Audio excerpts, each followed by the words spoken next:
ketika menjadi seorang guru besar tapi futur meninggalkan kerjaannya, karena pada saat menjadi guru besar beliau tidak bisa menjawab pertanyaan mendasar di dalam Islam, bagaimana sistem pendidikan yang benar secara teori dan praktek. Kemudian beliau pada saat futur tersebut mengkhatamkan Al-Quran hampir 25 kali. Kemudian di sela-sela membaca Quran tersebut, beliau berhasil menyusun manhajut tarbiyah al-Islamiyah nadhariyan wa tatbiqiyan, konsep pendidikan Islam secara teori dan praktek, dan mendapat hadiah Nobel dari King Abdul Aziz. Nah, beliau sederhana sekali merumuskan pendidikan untuk melahirkan seorang wali. Fannu tashkilil insan, hanya 3 kata. Fannu, seni, tashkil, memformat secara utuh. Tashkil al-insan, seseorang. Jadi ternyata untuk menjadi seorang wali itu perlu persiapan, dan persiapannya secara integral. Jadi masjid, kemudian rumah dan lingkungan sosial.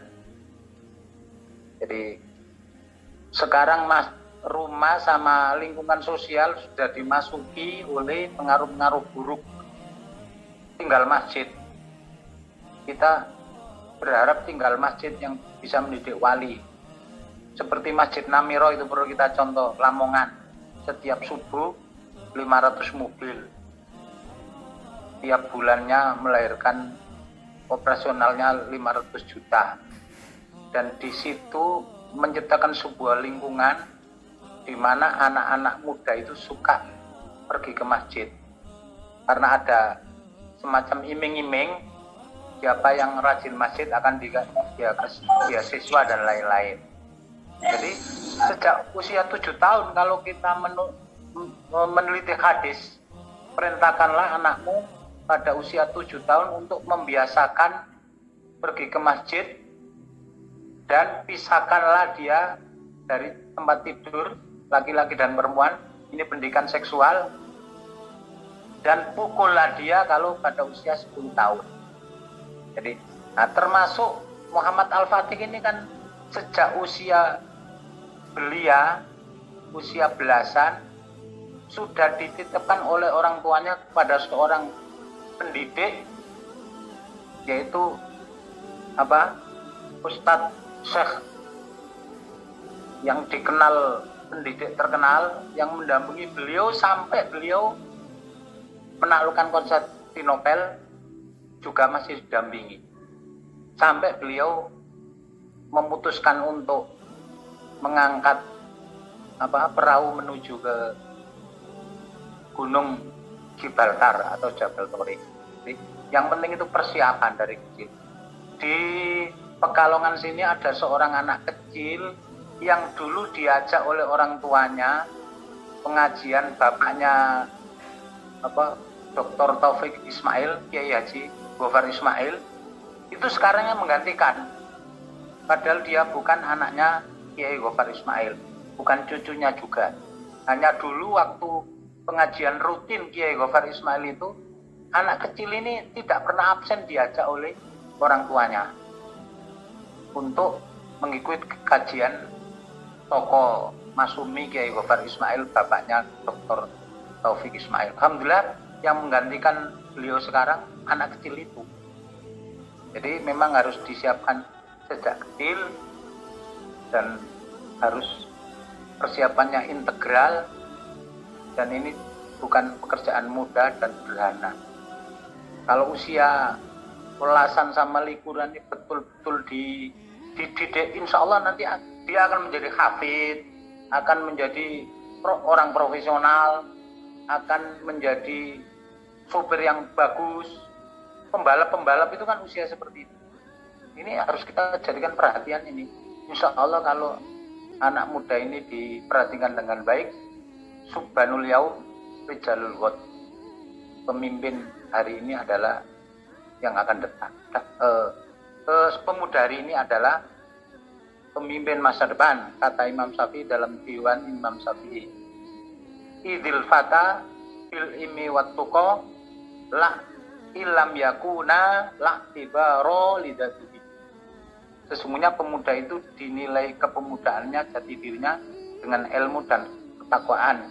Jika keduanya tidak melekat padanya, la tibaro lidatihi, maka dia tidak dianggap. Kemudian yang kedua, waliyun itu kan arti kata dengan koruba, dekat. Wa kadzalika nuwalli ba'dadh dhalimina ba'dun bimakanu yang yaksibun. Apabila kita itu dekat, ya, baik secara lahir maupun batin, maka efeknya lama-lama kita akan menjadi khalil, menjadi kekasih. Jadi kalau di dalam surat Al-A'raf itu orang-orang yang dekat dengan Fir'aun, tukang sihir-sihir itu, maka otomatis minal muqarrabin. Mereka adalah orang-orang yang dekat dengan Fir'aun dan akhirnya diberi kue kekuasaan, diberi jabatan-jabatan. Itu otomatis. Kalau kita sudah dekat, waliyah, koruba, maka otomatis kita akan dijadikan walinya, khalifahnya, khalilnya, orang dekatnya, dan dipercaya. Jadi kepercayaan itu akan efek aja dari sebuah kedekatan. Tidak mungkin kita itu diangkat menjadi khalil kalau kita tidak betul-betul dekat. Sebagaimana Nabi Ibrahim.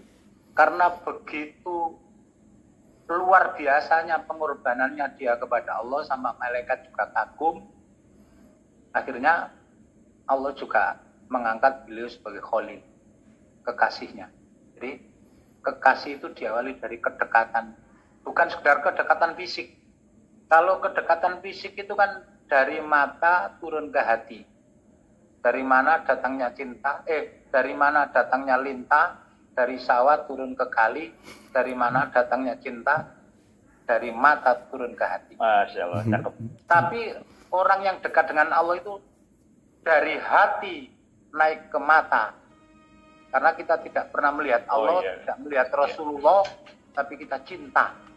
Justru itu cinta yang benar, bukan diawali dari bukti-bukti indrawi, tapi dari hati menuju ke mata. Dan kitalah yang dibanggakan oleh Rasulullah, karena kita tidak melihat wajahnya, tapi kita cinta kepada Rasulullah. Itulah wali yang sesungguhnya. Syukran lagi.